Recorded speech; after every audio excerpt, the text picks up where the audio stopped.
Assalamualaikum warahmatullahi wabarakatuh. Pertama-tama yang saya hormati Ibu Aswati SPD MPD selaku dosen pengampu mata kuliah Bahasa Indonesia di program studi Ekonomi Pembangunan. Baik, sebelum kita melangkah ke pembahasan, izinkan saya memperkenalkan diri. Perkenalkan, nama saya Claudio H dari Prodi Ekonomi Pembangunan, NIM 22090502013. Baik, langsung saja kita masuk ke pembahasan, yaitu kedudukan dan fungsi bahasa Indonesia.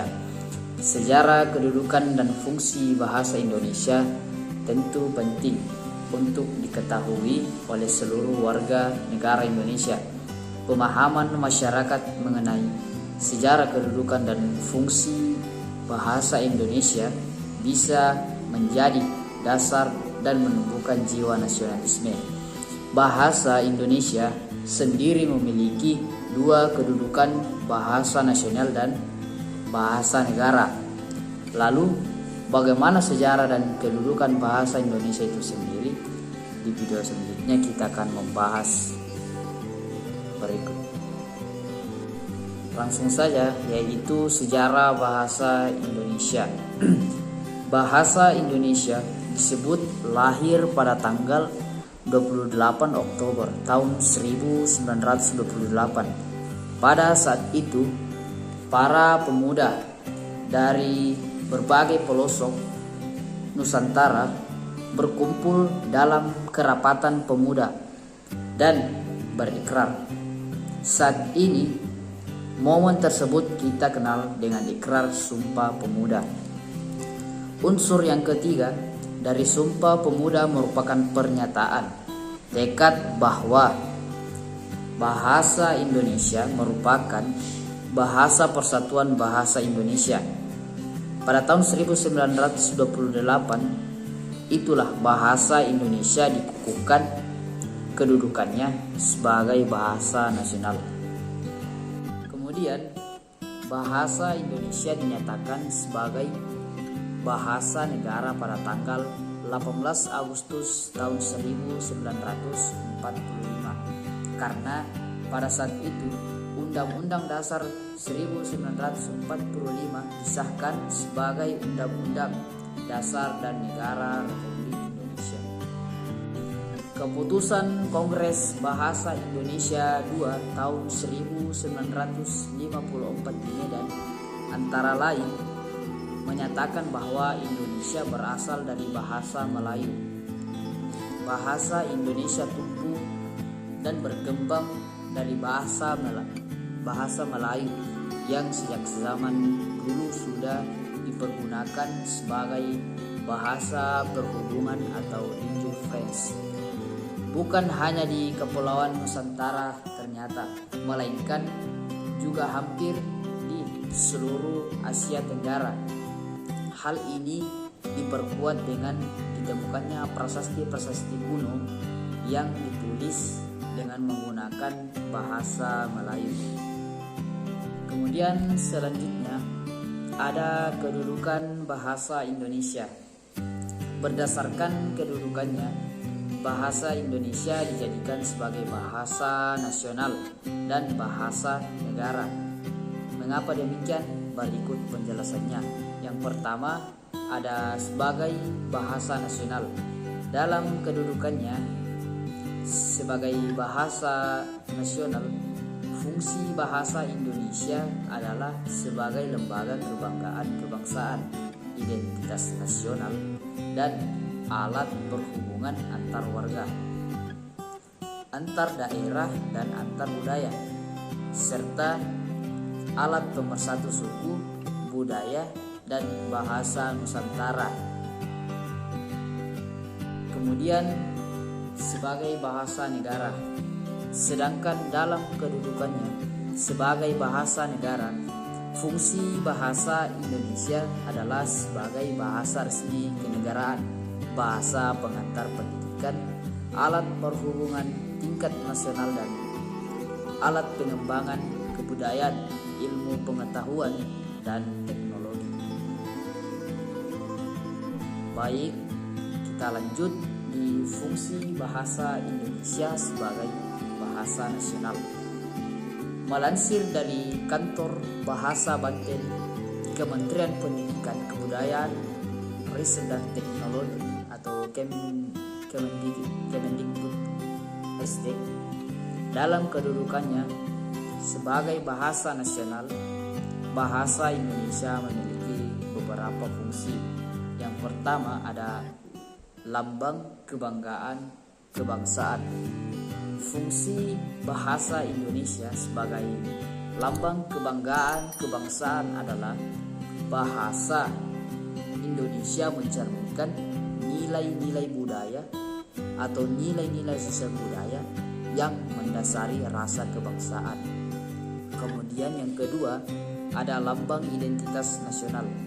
Di dalam fungsinya, bahasa Indonesia tentu harus memiliki identitasnya sendiri sehingga serasi dengan lambang kebangsaan yang lain.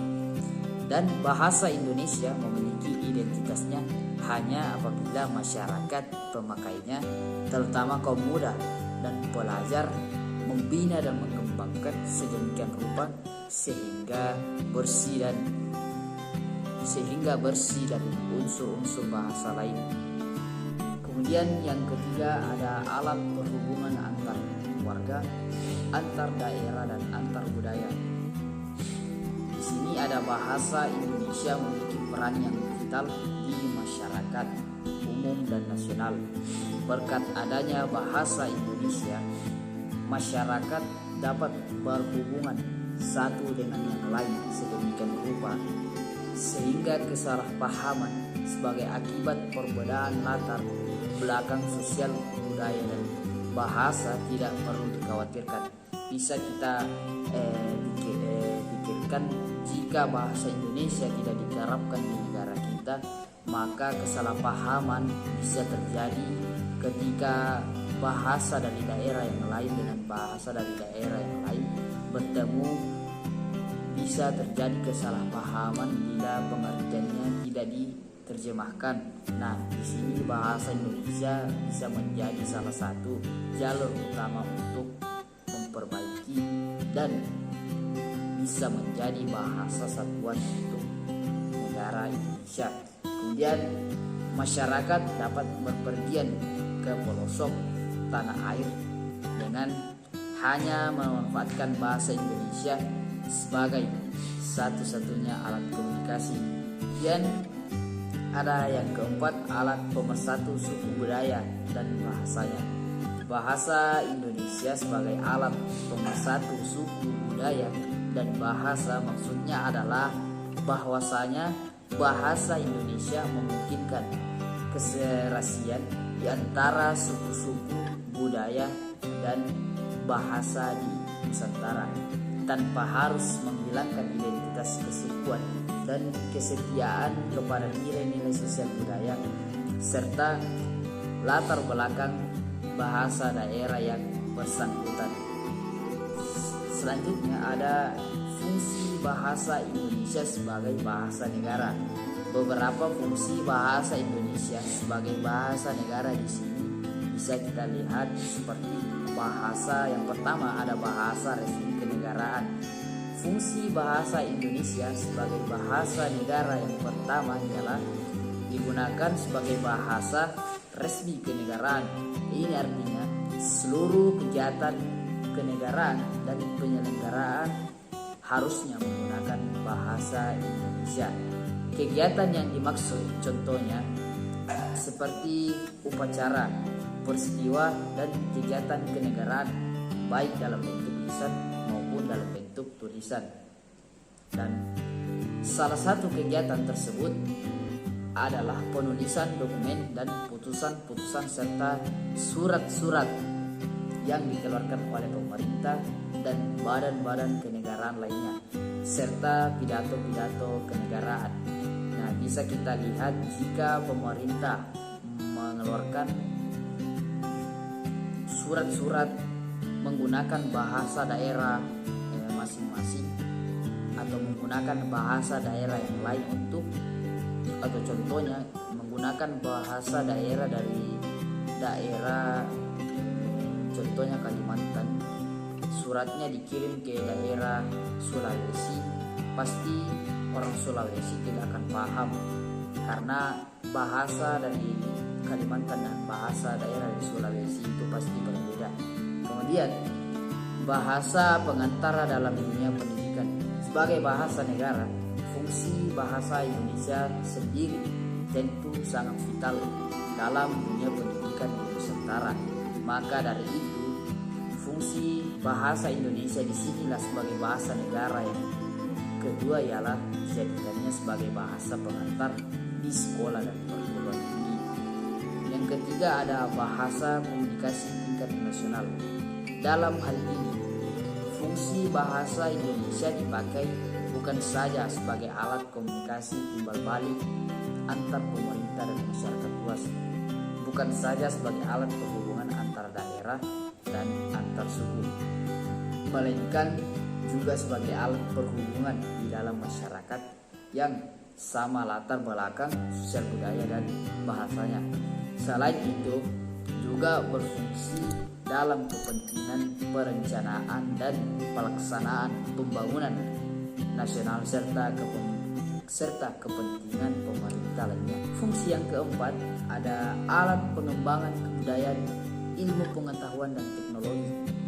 Fungsi bahasa Indonesia sebagai negara selanjutnya ialah sebagai alat pengembangan budaya, ilmu pengetahuan dan teknologi. Di dalam hubungan ini, fungsi bahasa Indonesia adalah satu-satunya alat yang memungkinkan masyarakat membina dan mengembangkan kebudayaan nasional sedemikian rupa sehingga bahasa Indonesia memiliki ciri-ciri dan identitasnya sendiri yang membedakan dengan kebudayaan daerah. Yang kelima ada fungsi, yaitu bahasa media massa. Fungsi bahasa Indonesia sebagai bahasa negara yang terakhir ialah untuk menyampaikan berita lewat media massa yang harus menggunakan bahasa baku dan benar. Demikianlah penjelasan mengenai kedudukan dan fungsi bahasa Indonesia dari saya. Semoga penjelasan ini bisa kita pahami bersama-sama. Saya atas nama Claudio H dari Prodi Ekonomi Pembangunan Angkatan 2022 izin mengundurkan diri. Mohon maaf bila ada kesalahan ucapan atau perbuatan. Wabillahi taufiq.